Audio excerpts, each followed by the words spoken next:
Hari ini punya zaman, fitnah yang disebutkan oleh Rasulullah, zaman fitnah ni, fitnah ini bermula daripada kalangan ulama.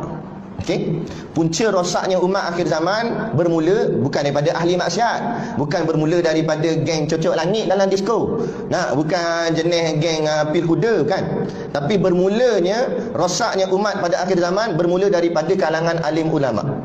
Alim ulama yang mana? Disebut di dalam kitab Minhajul Abidin Imam Ghazali kat sekarang. Disebut di dalam kitab Hidayatus Salikin karangan Syekh Abdul Samad Al-Palimbai.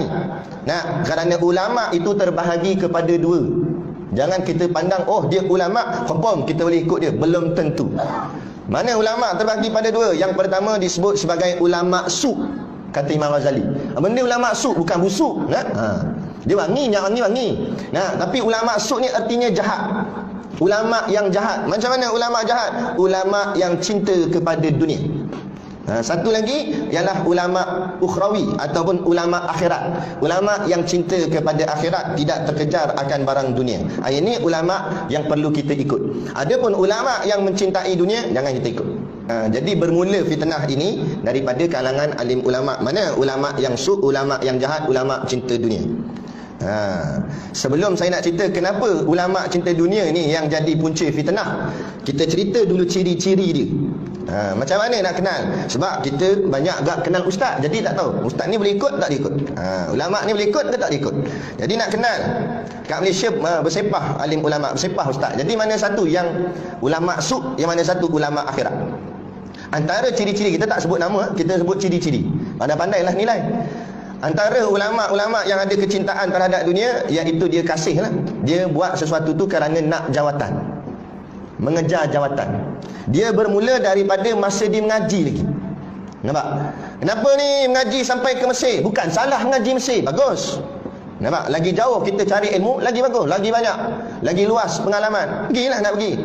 Ada kemampuan pergi. Tapi tujuan pergi Mesir supaya balik ada jawatan. Aduh.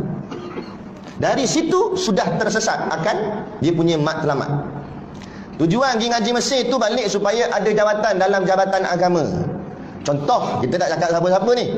Nah, tujuan mengaji tu ambil sampai master PhD, sampai orang panggil profesor, sampai orang panggil doktor supaya jadi tok mufti. Tujuan nak jawatan.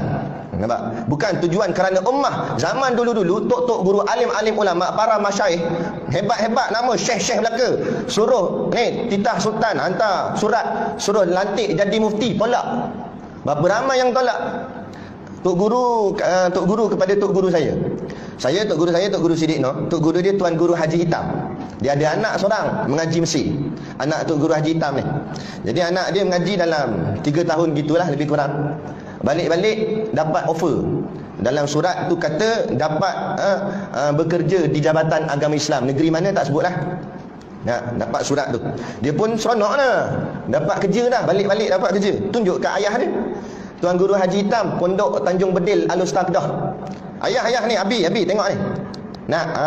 Adik dapat ni surat untuk dapat jawatan kerja di Jabatan Agama ni, bawah kerajaan. Tunjuk surat. Ayah dia kata apa? Ayah dia kata, ni aku nak habaq kat hang. Aku mengaji di Mekah 30 tahun. Langsung aku tak terima apa barang jawatan pun dalam kerajaan dan sebagainya. Aku buka pondok, dia kata.